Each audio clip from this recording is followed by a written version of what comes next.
Hi, thanks for coming.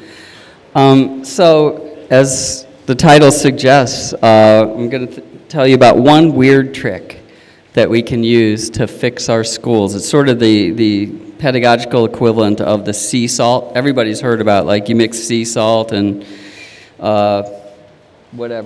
citrus and apple cider vinegar, and the pounds just drop off. You don't have to do anything. So this is going to be like that. I want to start, though. I want to read an excerpt from a recent lecture that was given at the University of Virginia on the state of education in America. And the guy who spoke said this: "Exponents of the new order have had their way unhindered and have been able to command an almost inconceivable amount of money and enthusiasm in support of their plans and policies. Yet, after 3 decades of this, our system gives no better satisfaction, apparently, than it did before. At no time during this period has it given satisfaction. Hence, the period has been one of incessant tinkering, the likes of which probably have never been seen anywhere in the world. Method after method, device after device, readjustment after readjustment have been tried, scrapped, revived and modified, and then tried again. One might say that the field of our pedagogy during these 3 decades has been the drill ground of empiricism. Large areas of it, indeed, seem to have been and still seem to be the hunting ground of quackery. One cannot too much wonder at the high hopefulness attending this unconscionable revel of experimentation. Yes, yes, we keep saying, let us but just install this one new method, or this one new set of curricular changes, or this one grand new scheme for broadening the scope of instruction, and in a year or so, it will prove to be the very thing that we've been after all along. And this or that or the other batch of pedagogical problems will be laid to eternal rest." Such, I think, is a fair summary of our 30 years experience. So that actually sounds like our current situation, right? So the really interesting thing is that was from a speech by Albert J. Nock. It was given in 1930, 100 years ago. Almost, okay? So, but it really could have been given last week, and it would be completely appropriate. So, one of the things, I want to quickly run through the kinds of things that he was talking about, right? We're just going to try things. We'll try this, we'll try that, we'll reach out, we'll grab. And these are just the ones from my lifetime, right? Not even the ones that he was talking about. And I'll bet a lot of these actually map closely onto things he was talking about. So we have tried, for instance, better pedagogy, okay? So we teach the right subjects, we teach them at the right ages, we teach them in the right order. We have tried new curricula, right? So, I lost that. So, the right subjects in the right ages. Oh, so the better pedagogy, I meant, so you get better materials, and you get a better way to teach what we've been trying to teach forever, like the new math, or trying to replace phonics with whole word, or now they're trying to replace whole word with phonics again, so just bouncing back and forth. We have tried smaller classes, right? Let's reduce the number of kids in the room, or let's leave it the same and put more adults in, or let's do both of those, because that'll be even better. We have tried new academic standards. Common Core is one of the ones that jumps to mind, but they're always fun to read, the academic standards, because they contain things like, a student will be able to make sense of problems and persevere in solving them. And it's like, okay, good luck with that. So we have new instructional technologies. And so people who are of a certain age right now have seen this go from blackboards to whiteboards to smart boards to, interactive video. They've seen textbooks replaced with, animation, things on CDs, things on DVD, now things downloaded over the internet. They've replaced a lot of that with adaptive instruction, where a program figures out what it is you're doing and tries to give you the next thing, right? And whatever AI is going to do, that'll be the next one. We have tried diversity, equity, and inclusion. which, it's easy to poo-poo that, but my wife Jody and I were actually at an event not too long ago where a former superintendent of a reasonably large school district stood up and said, of all the things that we have to teach children, this is the most important one. Okay, so this is actually, in some places, has become the curriculum. Social emotional learning is sort of the same thing. There's, you might remember, I think it was Alexander Pope who said the proper study of mankind is man. And so SEL is sort of the idea that the proper study of a kid is himself, that he doesn't have to learn about the world or certain skills, he just has to learn how to manage his self-esteem. So we've tried school vouchers, which, since you're just sending kids from one school to a slightly different school, is really just old wine in a new bottle. We've tried education spending accounts. Here they're called education freedom accounts, so those have actually been around for a while now. It's the educational equivalent of food stamps. We've tried charter schools, right? So in New Hampshire, every state I think has charter schools. In New Hampshire, there is a chapter of the RSAs that says, we recognize that things aren't going that well with our standard public schools, so do something different, as long as it's not too different. We've seen individualized education plans, which is, all kids are special, so every kid should have a special plan for being educated, which sounds like I'm joking, but we live in a small town where, is it 25% now? Easily, at least 25% of the kids in our village school have been coded for special education. And at a certain point, you have to ask yourself, at what percentage does it stop being special? If 30% of kids, 35, 40% of kids are having this problem, is that special anymore? It's sort of like, So we've tried Section 504 accommodations, which is basically the idea, if there is any way to get a kid into a classroom with other kids, you have to do it. You have to rebuild it, you have to change how the classroom works, whatever you have to do to create what they call the least restrictive environment for that kid. You have to do it, you're obligated to do it. And then you just ignore the fact that what is the least restrictive environment for one kid is actually the most disruptive environment for many of the other kids. We have tried evidence-based policies, which is kind of an oxymoron, since you have to get evidence that the policy works in order to use it, which you can't do because the policies fail. So, but it sounds good, and you can get grants to do this kind of thing. We've tried multi-tiered system of supports. Anybody heard of this?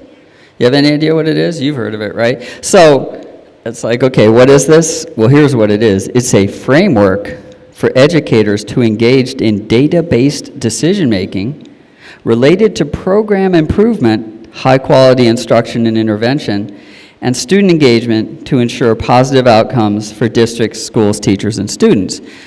So basically, it's like we try to teach the kids real good. And we've tried increased parental involvement, which is going on since I was a kid. The PTA meetings and the teacher-parent conferences. And as technology has improved, they've made it easier for parents to eavesdrop on the kids, essentially to see that they're getting their homework, to see what kind of grades they're doing. And so, obviously, we could just keep going, right? We've had 130 years of this stuff. It'd be a big list, but that's enough to sort of get the point across.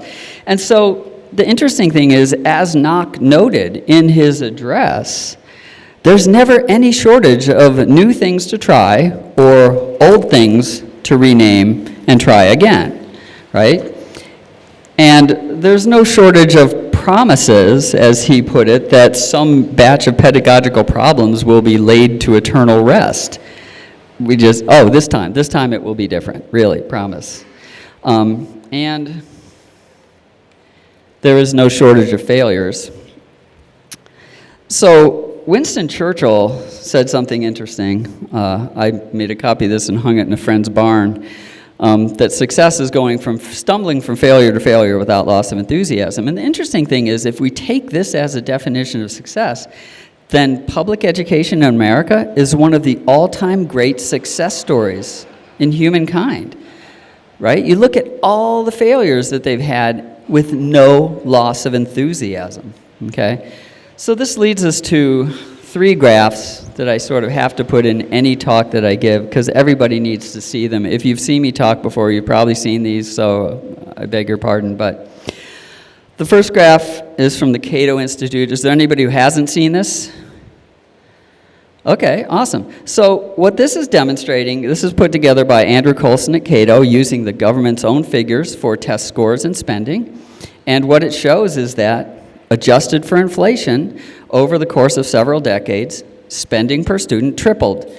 That's the thing going up. And those lines across the bottom are basically NAEP test scores. So there has been no increase in achievement, right? We could triple it again, nothing would happen. So that's the first one. You just keep spending money. And those expenditures go for the kinds of things we saw on that list. More teachers, more para-teachers, more aides, more technology for students, better curricula. All those things cost money, we spend the money, and we get nothing for it. I actually got in trouble on NPR once for suggesting that if we took all that money and piled it in the street and burned it, at least we could get heat from it, which would be more than we're getting now. So the second graph, these are NAEP scores. This particular thing is for some year, it's 4th grade reading, right? But it doesn't matter, whatever year you pick, whatever subject you pick, it always looks like this. The red line across the top is the lowest score that would be considered a passing grade for a state.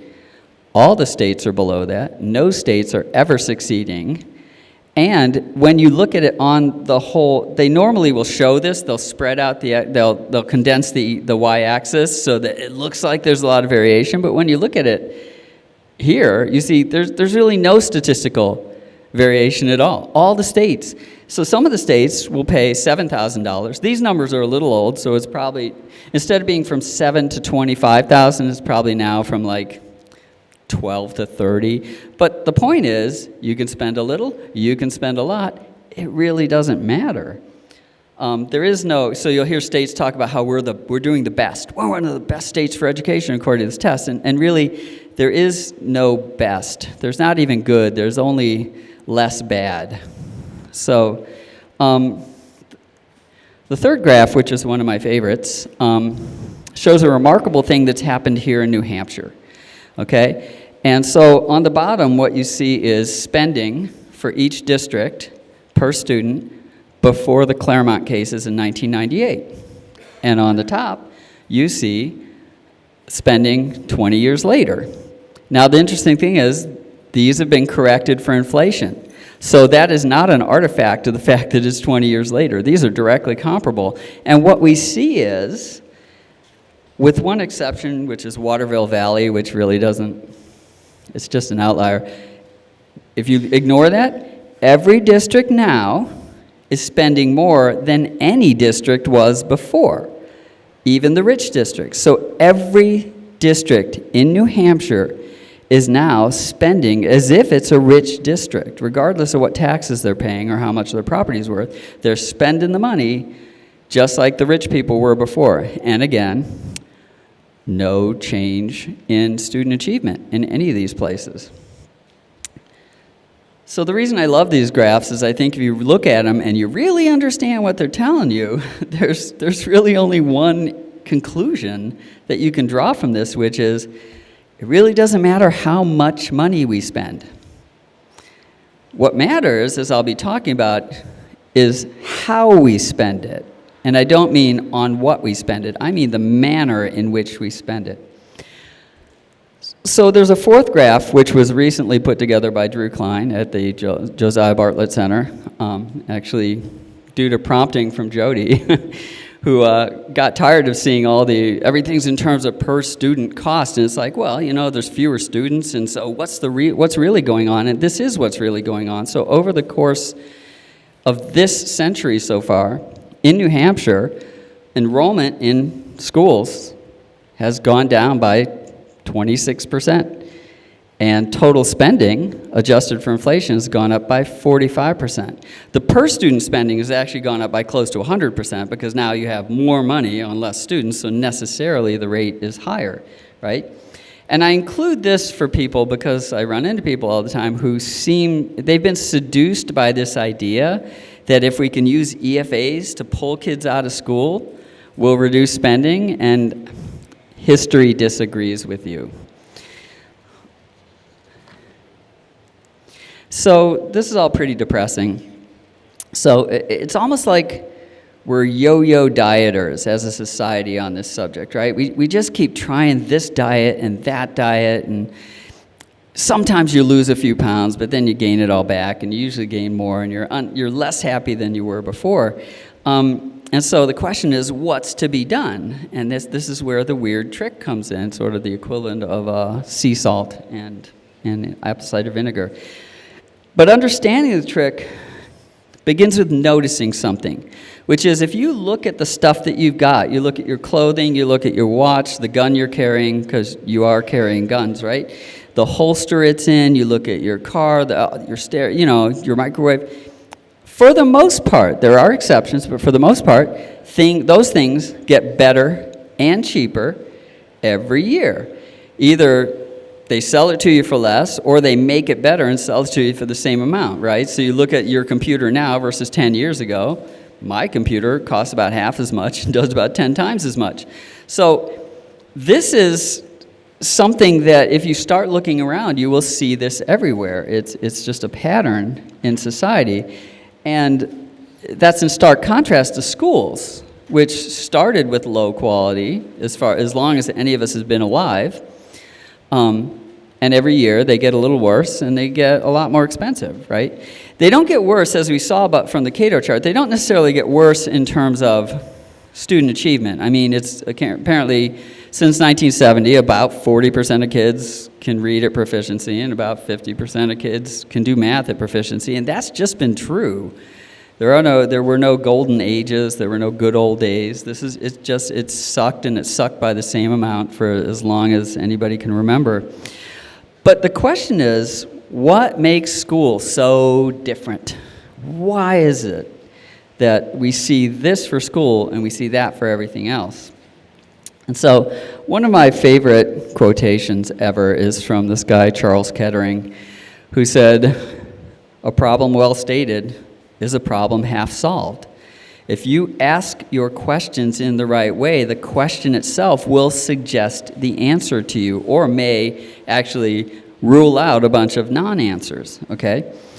And so I think that what we have been doing is we've been stating our problem incorrectly. We keep asking, what are we doing wrong in schools, right?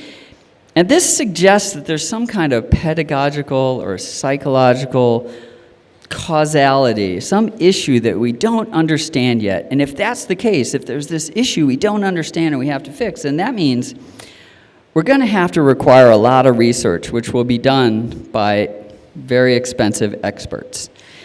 And then whatever they find out, that will suggest innovations that we'll have to put in place, again, implemented by very expensive experts. And so all of this, asking the question this way, leads you to believe that the only thing standing between us and a really kick-ass school system is piles and piles of money and lots of time.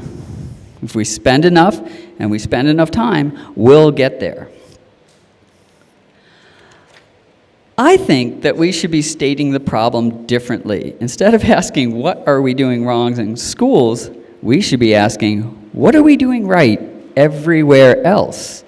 So again, you go back and look at all the things you buy, whether they're goods or services. You're having a tooth filled, you're having, surgery, you're having somebody do something for you, put your roof on, whatever. Those things, on the whole, when you take inflation into account, get better and cheaper.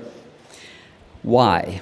Okay? And the interesting thing there is, the more you consider them, I got, having a tooth filled over here, and I've got a gun over here, and I've got a car there.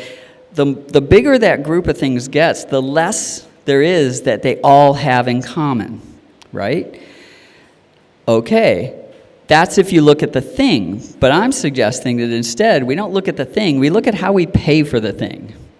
And I think that's the key. So, for the most part, here's how we buy things, okay? You specify exactly what you're going to get. I'm going to get this computer with this much memory and, this software installed. I'm going to get these pants made out of this material with, this size. I'm going to get this car with these options. I'm going to get this tooth filled. I'm going to get a crown. Whatever it is, you're like, this is what I'm getting. Going in, this is exactly what I'm going to get, and you agree on that. And then you get it, and then you pay for it. Okay, if you don't get it, you never pay. And furthermore, if you get something that wasn't what you wanted, right? If the procedure was done incorrectly or the thing doesn't work, they fix it. The seller fixes it, and maybe they repair it, maybe they replace it, maybe they give you a refund, maybe they give you something else because that thing's no longer available, okay? And the thing is, this is so normal that we don't even notice it until it goes wrong, right? If you buy something from a store and it's just completely defective and you take it back and they say, well, that's just your tough luck, you're surprised. You're like, wait, this isn't how it's supposed to work. You're supposed to actually, engage in this transaction in good faith. You're not supposed to blow me off. And so, because it's so normal, I am calling this the standard model of commerce. There are exceptions, just as there are for any standard, but this is basically how it works. You specify what you're going to get, you get it, you pay for it, and if it's not what you're supposed to get, you fix it, okay? In contrast, schools operate on a completely different model. First, you pay. You give them a bunch of money up front, and when you give it to them, you don't actually specify exactly what it is you're supposed to get, which means that later you can't really say whether you got it or not. And second, we pray. We hope that something good happens, or at least something bad doesn't happen. And we do that knowing that, as the kids' book says, you get what you get and you don't get upset, because there's no point in getting upset because you won't be able to do anything about it, okay? And third, if we're not happy with what you got, then you're just shit out of luck, right? Try again next year. So I call this the pay and pray model of commerce, okay? And this is quite unlike the model that we use everywhere else in our life, right? When we go to pay for stuff, in fact, it's nearly the opposite of that model. And so what my thesis here essentially is tax-funded education doesn't work and can't work until we switch from pay and pray to standard commerce, okay? And if you're wondering why this should be the case, here's a very simple question for you to ponder.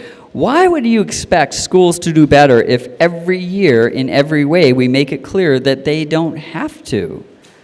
Right? If I was paying you, so you probably have more integrity perhaps than the normal audience, but if I'm like, I'm going to pay you every week to mow my lawn, and I'm going to pay you whether you do it or not, you might do it at first, and then it'd be like, well, maybe I'll wait 2 weeks, maybe I'll let this slide, right? This is human nature. If you're getting paid whether you do something or not, eventually you stop doing it. So what I'm asking you to think about is, what would actually happen if we did this? If we started using the standard commerce model instead of pay and pray to pay for education, right?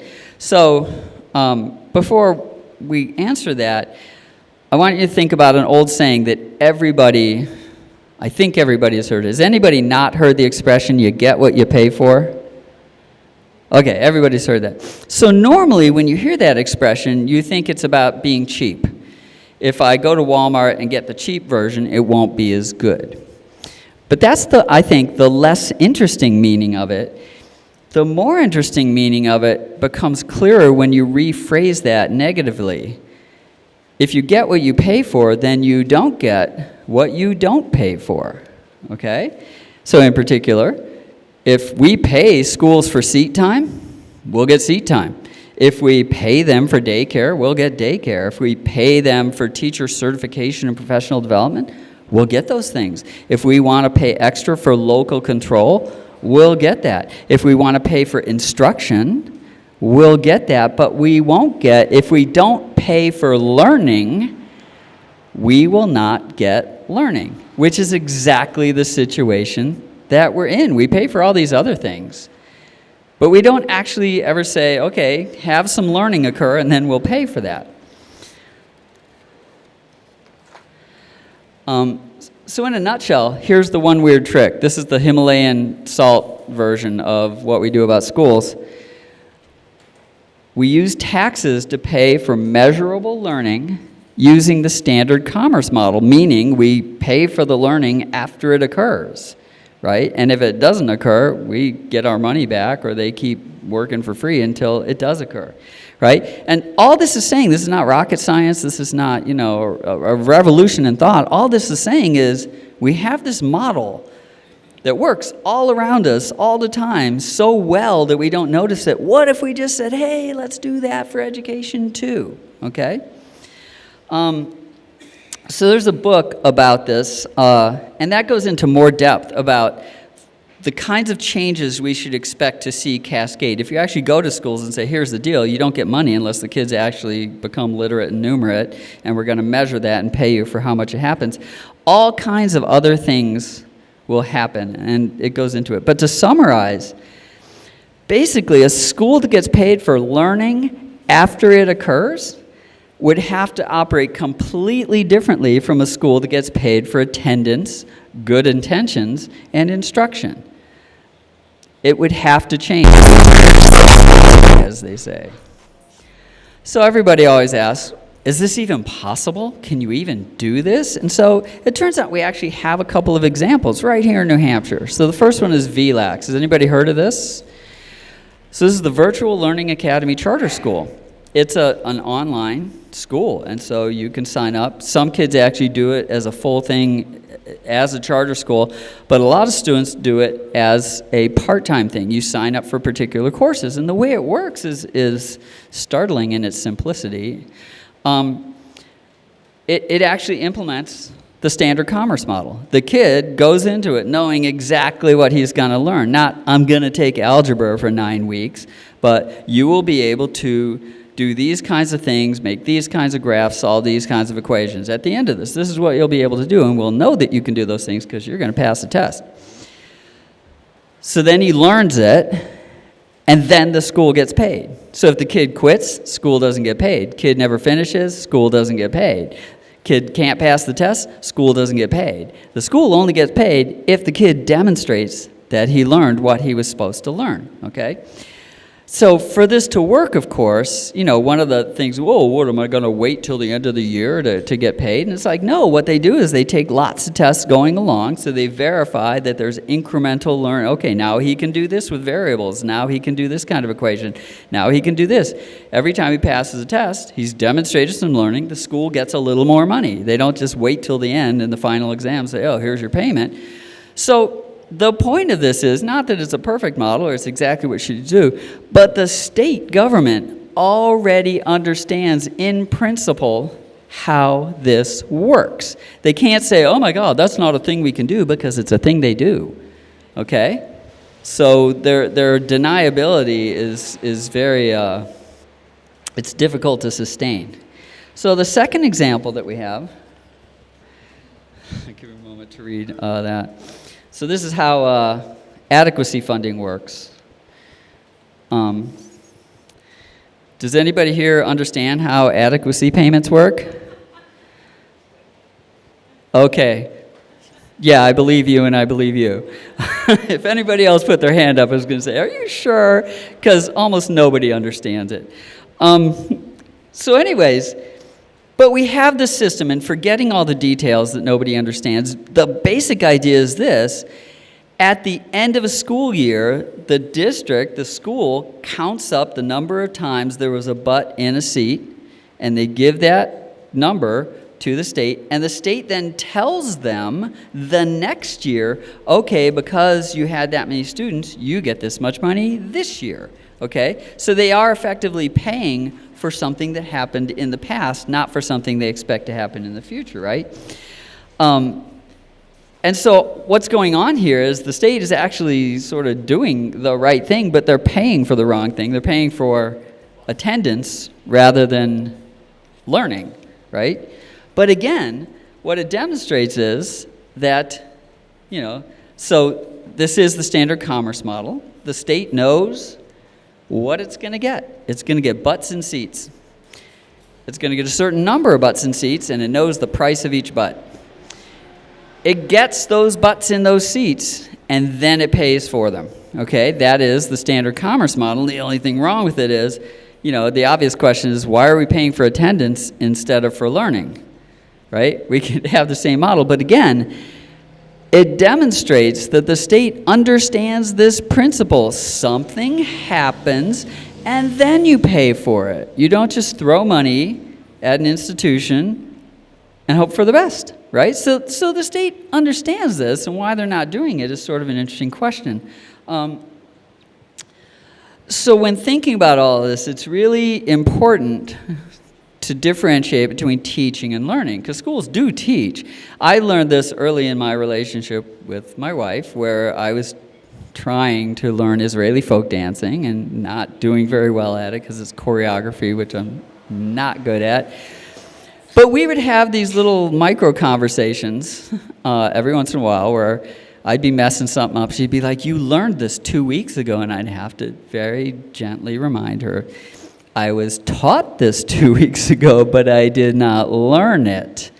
And those are different, right? And so schools, you could expect them to say, "But we're teaching the kids, we're providing instruction, we're delivering content." It's like, yeah, but teaching is not learning.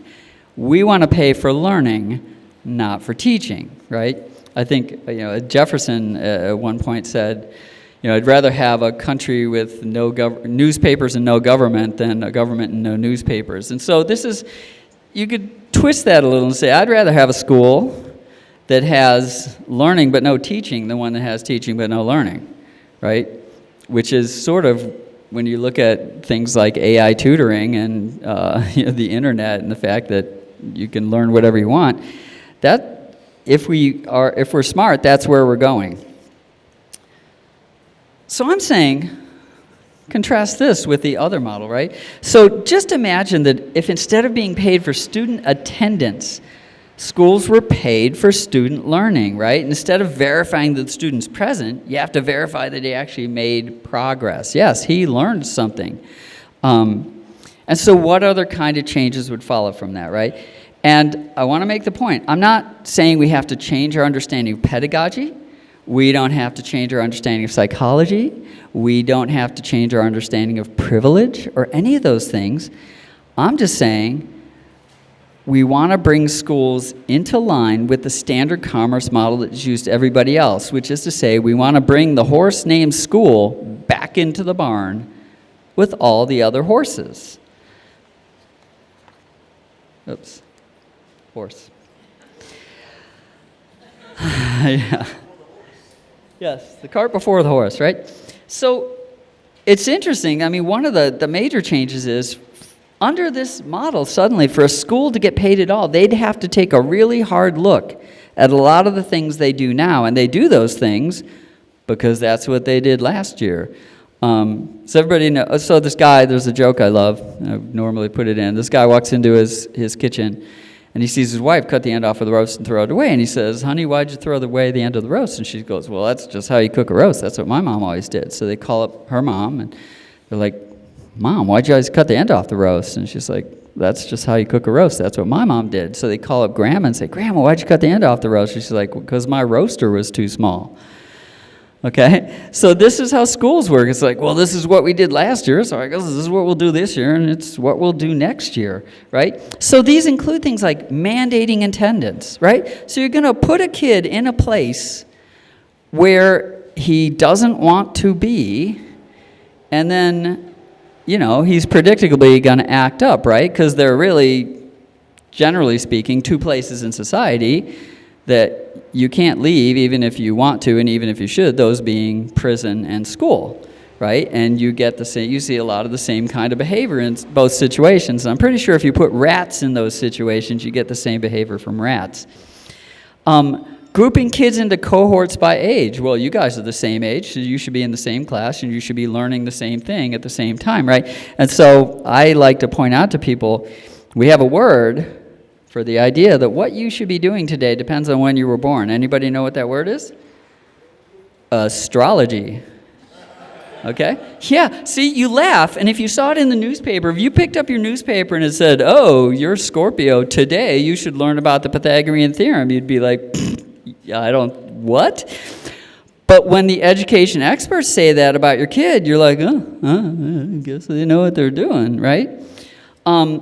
Using quarters or semesters to organize courses. You look at, so like if you draw a bell curve, you're going to have this very small sliver in the middle where the kids are actually at the right level to be learning that material. Half the kids on the other side are totally frustrated because they don't know what's going on, and on the other side of the curve, you have these kids who are like, oh my God, could we go a little faster?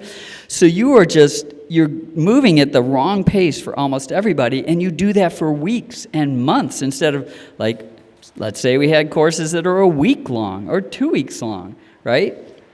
So interrupting kids who are busy learning. One of the central things that you need to learn about being a good learner is how to stay focused on something. So you got this kid, and he's learning something. He's like, oh, well, what if I try this? What if I try... Sorry, you got to go to this other class. And then he goes to the other class, which means he just wiped out everything that was short-term memory that didn't get into that. And you're also teaching him, you're undermining this whole process of you should be able to monitor your own interests and figure out when you had enough, right? When your brain is full. Allowing problem kids to disrupt classes, and I know this is politically incorrect, but there's a thing that happens more often than a lot of people realize, which is because of these Section 504 accommodations, you will put a kid with severe emotional problems into a classroom. He goes crazy, and instead of saying, well, you should leave the classroom, they make all the other kids leave the classroom, which is to say, that's 15, 30, 45 minutes out of their day that they were supposed to be learning something. This whole idea of meeting kids where they are. Well, we're working on this thing, but if you can't read the materials and you can't read the textbook, we'll just read it to you. And if you can't do the kind of math that's necessary to do this, we'll just do the math for you, right? You meet the kids where they are, and the kids learn to be met where they are, which means they learn they never have to actually move forward. So there are all these kinds of things. Again, there's more covered about this in the book, but there are all these kinds of things that you can get away with if you're getting paid for attendance. And in some sense, they help you because the less the kids can do for themselves, the more they need you to hold their hands. But the most successful schools would be the ones where we define some kind of goal line. And the goal line is something like you can read at a 10th grade level, and you know enough math to be able to analyze when somebody is pulling your leg with a statistical argument. You're able to understand the most basic fallacies that people use to lie to you. And when you can get to that point, you're done. So the kid at a poor school gets the same education as the kid at a rich school because they get to the finish line. And whatever happens beyond the finish line is up to the town and the parents and everybody else to figure out. But anyways, the schools that would be successful would not be working on they would not be looking for ways to keep the kids in the chairs. They'd be looking for a way to get the kids the hell out of those chairs and out into society. Right? If you could learn all this material by the time you're 14, why are you staying here till you're 18? Right? You imagine like, oh, I have this car factory and I can make a car in 2 weeks, but for some reason, 10 years ago, it took us 6 weeks, so let's just leave the car around for another 4 weeks, right? You would never do this, but in schools you do it and you get rewarded for it. And so what about the schools that can't get kids to that goal line? Well, they don't get paid. Just like the guy who actually doesn't know how to fix your car or put a roof on, or, they go broke.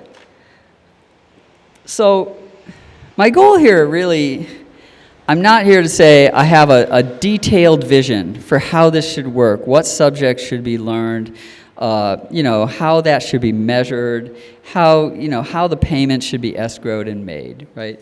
I talk about some of those things in other books, but today, I want to reemphasize, we already have two examples, VLAX and adequacy grants, that demonstrate that the state, at least some people in the state, maybe just Tony, understand this principle, that you can get a thing and then pay for it, and that's how things get better and cheaper, right?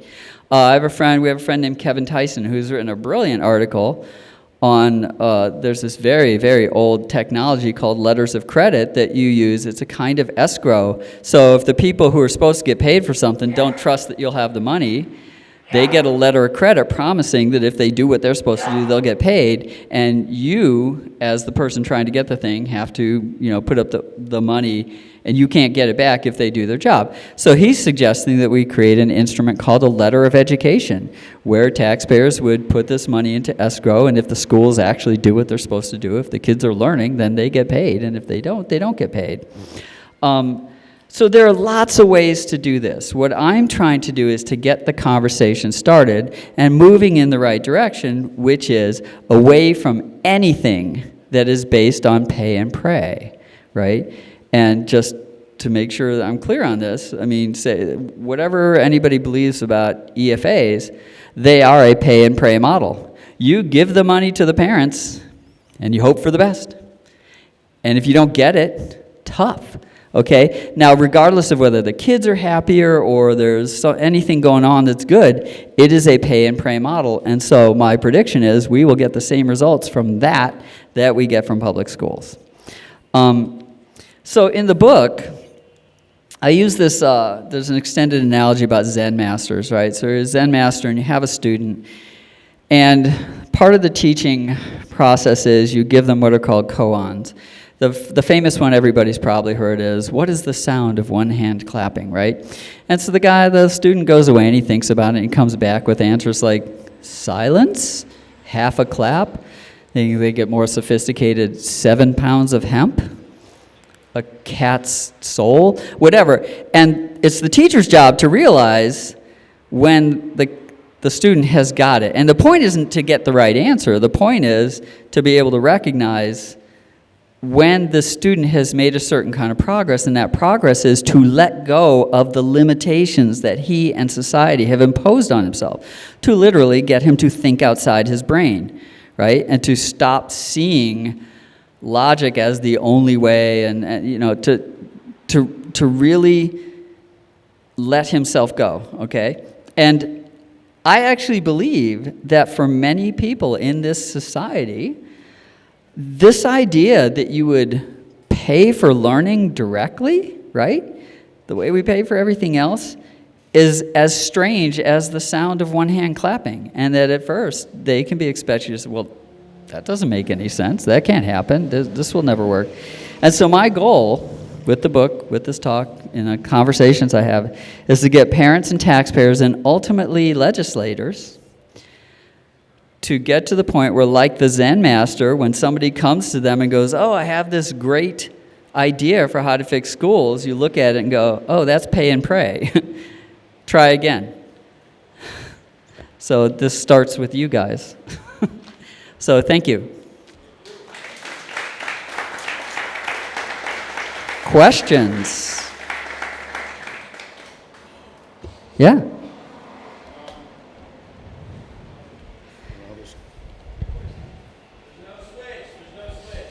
Okay. It's working now. So thank you for trying to get these ideas out.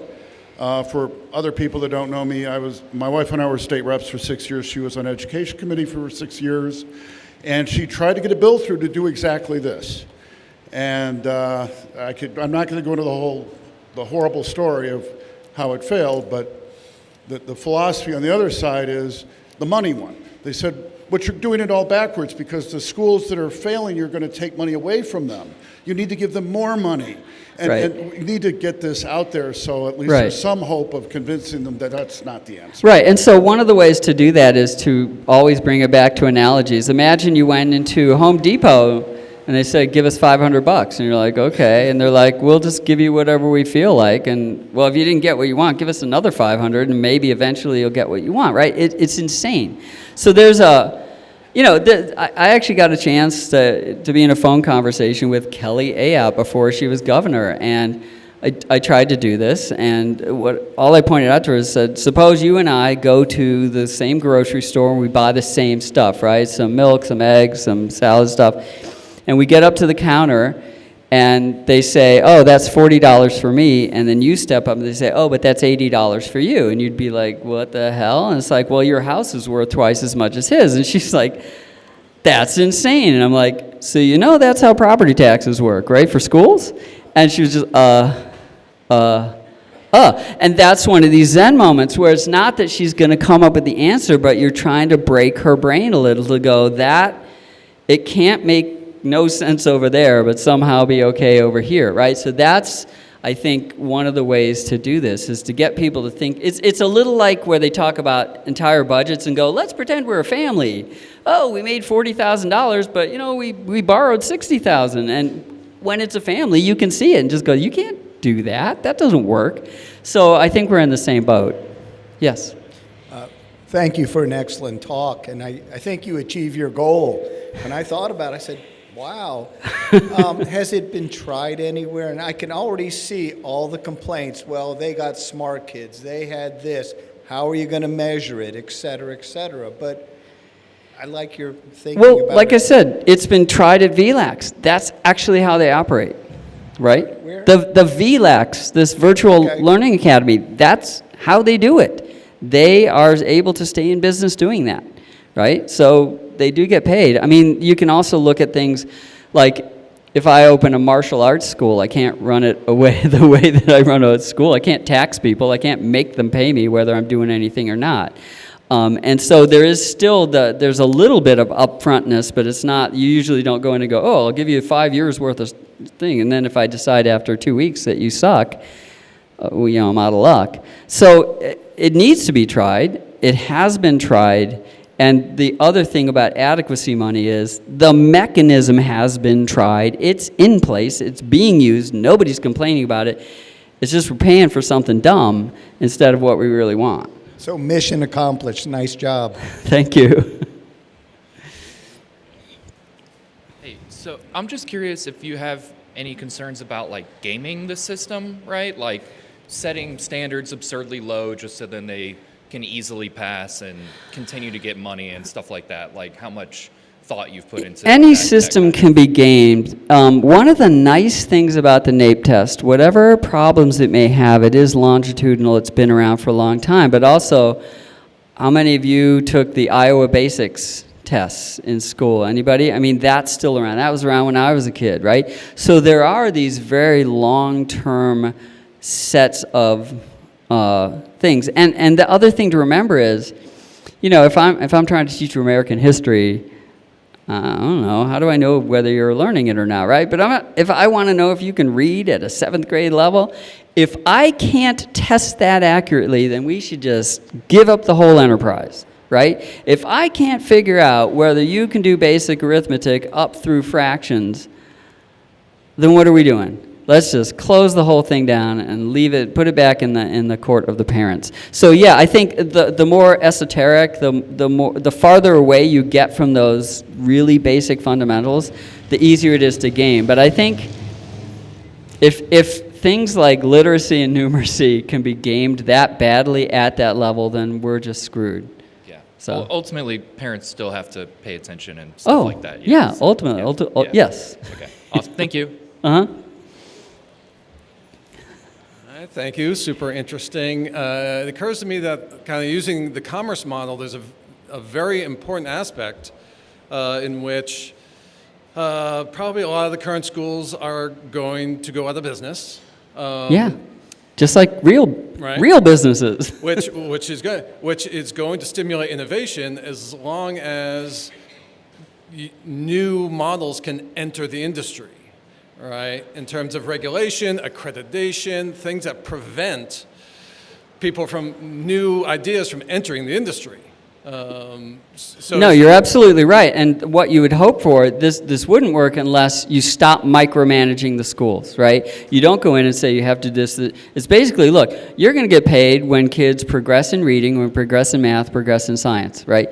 And whatever else you feel like doing, if you want to have, pajama day, if you want to have a sports team, go ahead. But that's not being paid for under this. That's a different budget. Or we'll only pay you if you're licensed by the state.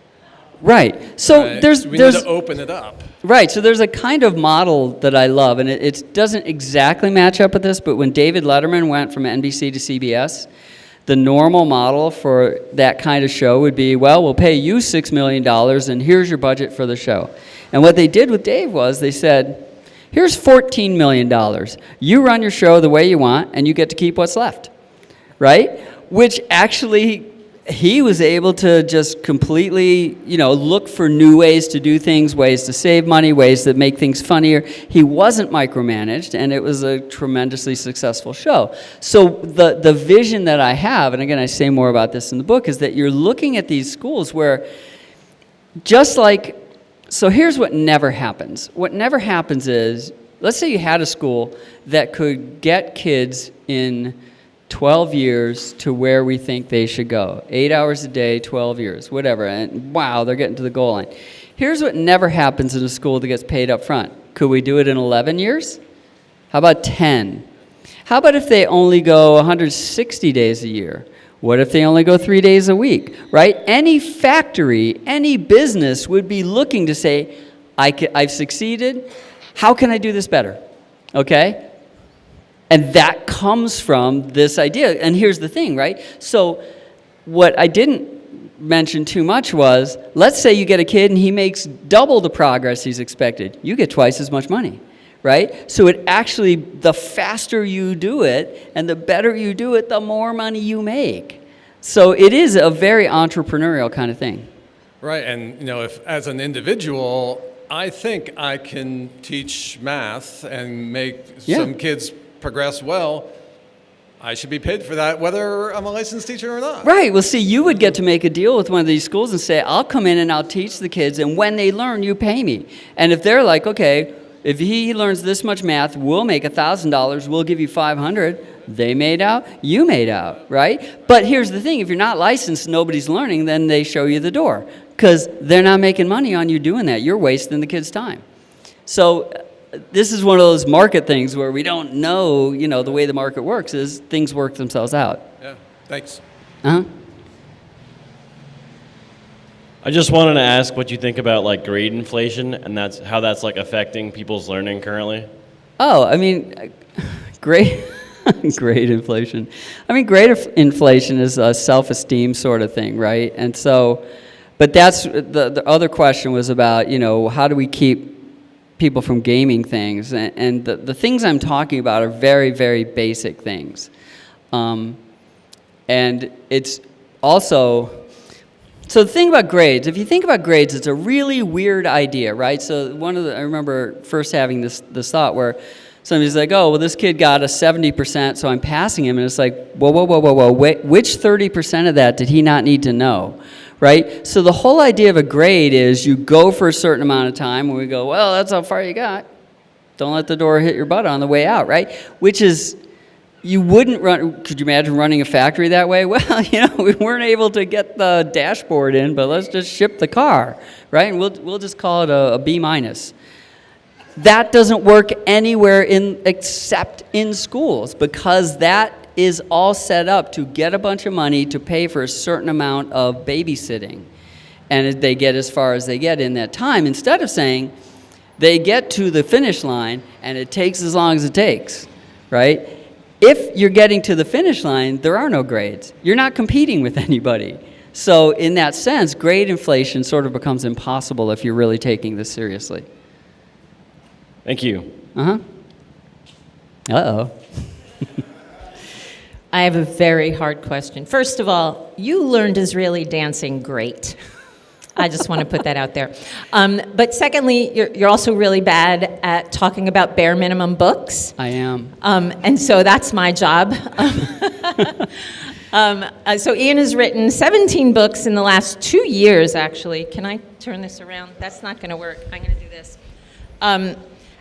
And there's not a lot of time right now, but if anybody wants to buy the book where there's more detail, they're short books, and we have them here, and you can look at them.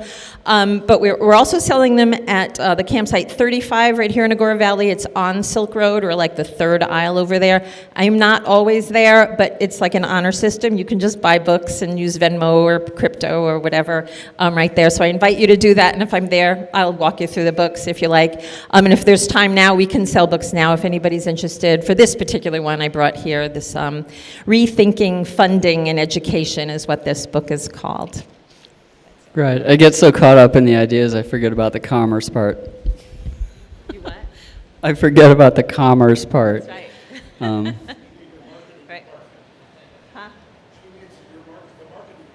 Oh, yeah. Yes. I'm Thank everything God but for the that. writing and the illustrations. That's right. I do editing, publishing, marketing. Thank you, Tony. All right, and that's Okay, and yeah. that's it? Thank All right. you. Thank you so much.